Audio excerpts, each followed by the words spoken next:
شاید اسی لیے کسی پنجابی کے شاعر نے کہا تھا کہ اساں جے ہاں گناہیاں دا جدوں اعمال نامہ فرول ہوئے،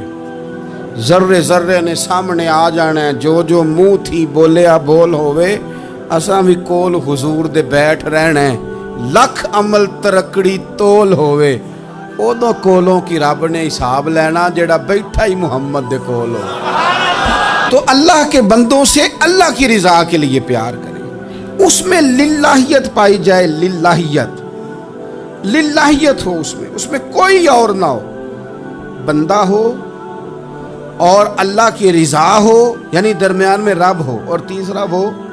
شخص ہو۔ رضائے الہی جب مقصود ہو پھر شکوے بھی پیدا نہیں ہوتے، پھر شکایتیں بھی پیدا نہیں ہوتی، پھر اپنی مرضی کے بندہ جملے بھی نہیں بیان کرتا، پھر کسی جگہ کوئی تکلف بھی اس میں نہیں پایا جاتا۔ تو خالصتاً لوجہ اللہ تعالی آپ اللہ کے بندوں سے محبت کریں اور خاص ان کے لیے جذبات پیدا کریں، آپ کی طبیعت میں خاص جذبہ ہو، خاص شوق ہو، کسی پراپوگیٹ کرنے والے کے کسی پراپوگنڈے کا شکار نہ ہو، آپ کی طبیعت ہو، تبھی ملان ہو، ذوق ہو۔ حضرت حرم بن حیان تابعی ہیں، فرماتے ہیں جب میں نے یہ حدیث سنی نا کہ نبی پاک علیہ السلام نے فرمایا ہے کہ حضرت اویس کرنی ان کی دعا کی برکت سے اللہ میری امت کے لوگوں کی بخشش کرے گا، اور جب میں نے یہ سنا کہ حضرت مولا علی جیسے لوگ، حضرت عمر فاروق جیسے لوگوں کو جبہ دے کے بھیجا گیا ہے، اور حضور نے بھیج کے کہا ہے کہ اویس سے کہنا میری امت کے لیے دعا کرے،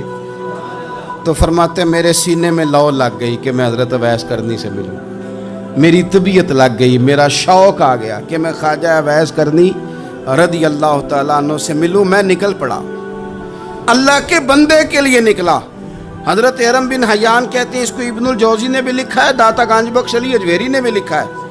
کہتے ہیں میں ڈھونڈنے لگا حضرت اویس کرنی کو، بڑے شہروں میں گیا پر وہ ملے نہیں۔ داتا صاحب کہتے ہیں وہ حال والے آدمی تھے، ان پر بھی حال تاری رہتا تھا، اسی کسے دے کچھ نہیں جے لگ دے تے نہ کوئی ساڈا دردی، وہ بھی اپنی کیفیت میں رہتے تھے۔ داتا صاحب نے لکھا ہے جب دنیا ہستی تھی تو حضرت اویس کرنی رویا کرتے تھے، اور جب لوگ روتے تھے تو وہ ہنستے تھے، وہ سادہ غذا کھاتے تھے، کسی سے کوئی لین دین نہیں، اپنے طرز کلام، اپنی زندگی۔ یہ لوگ بھی بڑے شاندار ہوتے ہیں، فرماتے ہیں کہ وہ اپنے حال میں رہتے تھے۔ حضرت حرم بن حیان کہتے ہیں میں نے بڑی جگہ ڈھونڈا، پر میں جہاں جاتا لوگ کہتے ہاں گندمی رنگ والے، ہاں جن کے چہرے پر کچھ برس کے داغ ہیں، وہ جن کا چہرہ اور وجود بڑا روب والا، وہ اویس کرنی۔ کہتے ہیں میں ڈھونڈتا جس شہر میں جاتا لوگ کہتے وہ آئے تھے پر چلے گئے۔ وہ کسی نے کہا تھا نا، اویسیوں میں بیٹھ جا، بلالیوں میں بیٹھ جا، صفیں تو سب بچھی ہیں، تو عشق والیوں میں بیٹھ جا۔ فرماتے میں وہ صفیں تلاش کرتا، ڈھونڈتا، نہ ملے مجھے،